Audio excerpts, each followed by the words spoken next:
College की जिंदगी ना जाने कितने हाइज और लोज लेकर आती है।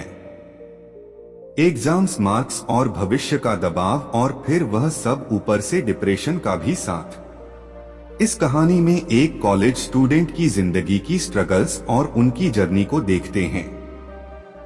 चलो आओ देखते हैं कैसे वह डिप्रेशन से लड़ते हुए अपने रास्ते को ढूंढता है। रवि पढ़ने में बहुत होशियार था। एग्जाम भी अच्छे गए थे, लेकिन एक महीने की बीमारी ने उसको आत्महत्या के लिए मजबूर कर दिया। हुआ यूं कि रवि होनहार स्टूडेंट था, ठीक ठाक मेहनत करता था और ध्यान से पढ़ता था, जिस कारण उसके अच्छे नंबर आते। इस क्वालिटी को देखते हुए टीचर्स ने समझाया कि तुम MBBS की तैयारी करो। रवि को अपने आप पर पूरा भरोसा था। उसने 2 साल मन लगाकर मेहनत की, सब बढ़िया चल रहा था।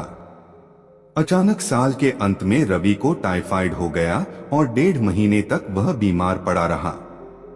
जब रवि ठीक हुआ तो जोर शोर से पढ़ाई में लग गया और किसी तरह कोर्स खत्म करके परीक्षा में शामिल हुआ। रिजल्ट आया तो रवि का सिलेक्शन केवल 3 नंबर से रह गया था। शुरू में तो रवि संतुष्ट था। टीचर्स ने भी समझाया कि तुम चिंता मत करो, कम तैयारी में तुम अच्छे नंबर लाए हो, अगले साल तुम्हें अच्छे कॉलेज में सीट मिल जाएगी, बस मन लगाकर पढ़ो और मॉक टेस्ट देते जाओ। रवि को सब बातें समझ में आ रही थी, चिंता की कोई बात नहीं थी, लेकिन वह खुश नहीं था। उसके जिगरी दोस्त जिनके साथ वह पढ़ता था, वह सब मेडिकल कॉलेज पहुंच गए थे।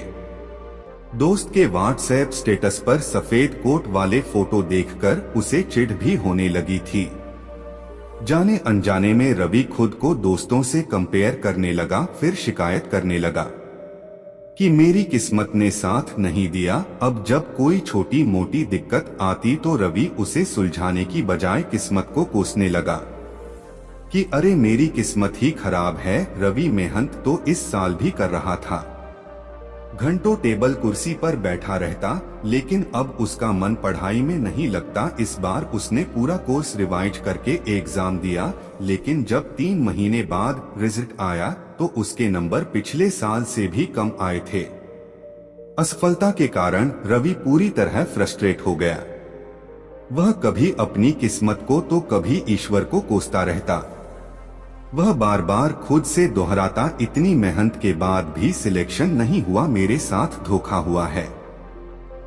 वह दिन भर अतीत के बारे में सोचता रहता, अगर कोई टोक दे तो उसे पूरे दिन बुरा लगता और वह बदला लेने की सोचता। उसके बदले व्यवहार के कारण लोगों ने उसे समझाना भी छोड़ दिया था।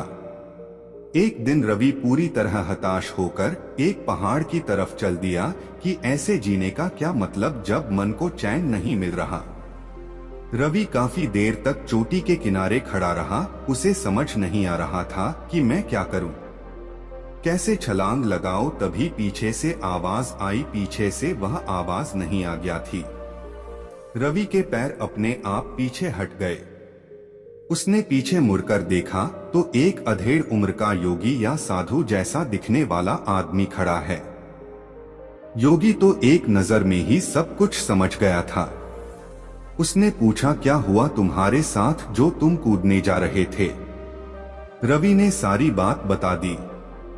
आज पहली बार रवि ने अपने मन का दुख किसी के साथ बांटा तो उसे काफी हल्का महसूस हुआ।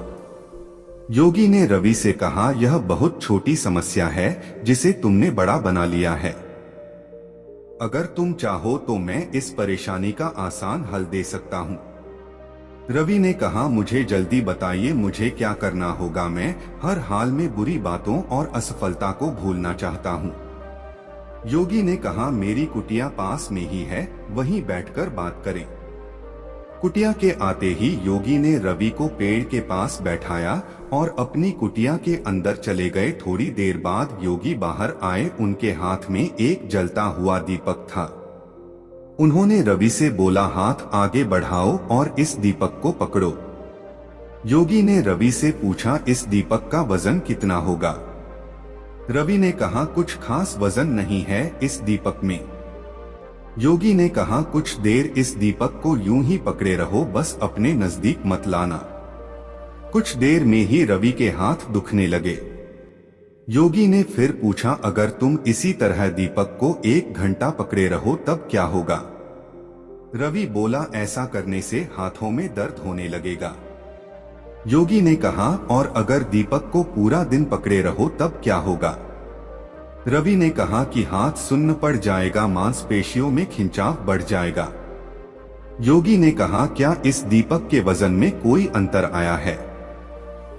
रवि ने कहा, नहीं, दीपक का वजन तो पहले ही जितना है। योगी ने कहा, जैसे दीपक हल्का होने के बावजूद हाथ को चोट पहुंचा सकता है, वैसे ही छोटी मोटी बात, चिंता न करने वाली बात अगर दिन भर पकड़े रहोगे तो भी अपने आप को भयंकर कष्ट में डाल लोगे। योगी ने कहा, जैसे कष्ट से बचने के लिए आपको बस दीपक नीचे रखना है, वैसे ही तुमको अपनी चिंता और शिकायत को नीचे रखना है। तुम्हारी कहानी चिंता, तुलना, शिकायत से लेकर असफलता और फ्रस्ट्रेशन की है। यह सब तुम्हारे पहले विचार के साथ शुरू हुआ, जब तुमने सोचा कि मैं पीछे रह गया, और यह विचार बार बार मन में चलता रहा, और तब इसने तुलना यानी कंपैरिजन का रूप ले लिया। फिर कंपैरिजन ने शिकायत का रूप लिया। जब शिकायत की आदत पड़ गई तो तुम्हारे मन का चैन ही खत्म हो गया। रवि ने कहा, यह तो सब मैं समझ रहा हूं, मेरी आदत बन गई है। मैं दिन भर यही सब सोचता रहता हूं, बताइए मैं क्या करूं? योगी कहते हैं कि सबसे पहले इस बात को समझो कि जीवन में कभी ना कभी यह हम सबके साथ होता है। हम प्लान बनाते हैं, मेहनत करते हैं, लेकिन वह पूरे नहीं हो पाते। इसमें ना किस्मत की गलती है, ना हमारी बस में। हम नए सिरे से दोबारा कोशिश करते हैं। यह सब तुम्हारे साथ छोटी उम्र में हो गया। तुमने ईमानदारी से मेहनत की, लेकिन रिजल्ट नहीं मिला। लेकिन अगर तुम इस घटना से सीख लो, शिकायत और नेगेटिव विचारों को छोड़कर अच्छाई देखो और अपने काम में मन लगाओ, तो फिर जीवन में तुम्हें असफलता कभी नहीं रोक पाएगी। रवि अब उत्सुक था, उसे समझ में आने लगा कि उसे एक नई स्किल सीखनी है। यह घटना उसके जीवन का एक बड़ा लेसन बन गई। उसने योगी से पूछा, मुझे यह तो समझ आ गया कि पुरानी बातों को बोझ नहीं बनाना है, पर यह सब मैं करूंगा कैसे? योगी ने कहा, हमारा इंसानी दिमाग इस तरह से प्रोग्राम है कि या तो यह धन्यवाद महसूस कर सकता है या फिर चिंता कर सकता है। इसलिए अपने दिमाग को धन्यवाद देना सिखाओ। छोटी छोटी चीजों में अच्छाई देखने की आदत डालो। ऐसा करने से कुछ देर तो तुमको चैन मिलने लगेगा, लेकिन कभी कभी धन्यवाद देने से काम नहीं चलेगा। हर रात सोने से पहले तुम्हारा मन हल्का हो जाना चाहिए। आज के दिन की गलती और दुख कल परेशान नहीं करना चाहिए, तभी जीवन में प्रगति होती है। इसलिए सोने से पहले तुम्हारा मन हल्का होना बहुत जरूरी है। ऐसा करने के लिए हर शाम को वह सभी बातों को लिखना शुरू करो जिनके कारण तुम परेशान थे, और उसके लिए भी धन्यवाद लिख दो। फिर 2 लाइनें लिखो कि आज तुमने क्या अच्छा किया, और 2 लाइनें कल तुम क्या बेहतर कर सकते हो। बस ये 3 चीजें लिखो, इससे मन को सुकून मिलेगा।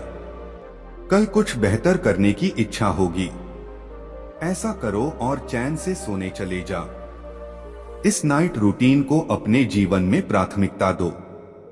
ऐसा करने से तुम हमेशा हल्के मुस्कुराते बने रहोगे, हमेशा मन लगाकर काम करोगे, और कोई भी बड़ा हादसा या रुकावट तुम्हें परेशान नहीं कर पाएगी।